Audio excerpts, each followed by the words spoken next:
पुण्यातल्या दुसऱ्या मानाच्या तांबडी जोगेश्वरी गणपतीची मिरवणूक सकाळी 10:30 वाजता सुरू झाली। मूर्तिकार द.म. गुळुंजकर यांच्याकडून श्रींची मूर्ती घेऊन लोखंडे तालीम लक्ष्मी रस्त्यानं ही मिरवणूक दुपारी उत्सव मंडपात आली। ॲडव्होकेट अजित कुलकर्णी यांच्या हस्ते प्रतिष्ठापना करण्यात आली। मानाच्या तिसऱ्या म्हणजे गुरुजी तालीम मंडळाचं वैशिष्ट्य म्हणजे शिवगर्जनाचे ढोल आणि ताशा पथक। तब्बल 50 ढोल आणि 10 ताशांमुळे मिरवणुकीचा परिसर दुमदुमून गेला होता। या पथकामध्ये काही महिलाही सहभागी झाल्या होत्या। फुलांची सजावट केलेल्या रथामध्ये श्रींची मूर्ती विराजमान झाली होती। मंडळाचे सचिव संजय नानिवडेकर यांच्या हस्ते प्रतिष्ठापना करण्यात आली।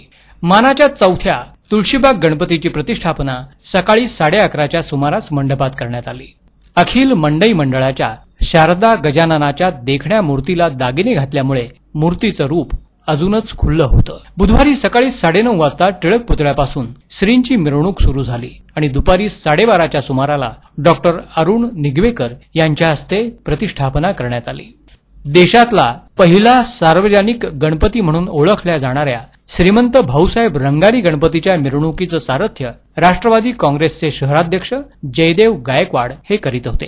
मिरवणुकीमध्ये सहभागी झालेले श्रीराम ढोल ताशा पथक सर्वांचंच लक्ष वेधून घेत होते। बुधवार चौक, आप्पा बळवंत चौक, प्रभात चित्रपटगृहामार्गे ही मिरवणूक उत्सव मंडपात पोहोचली। ई सकाळसाठी विश्वनाथ गरुड, पुणे।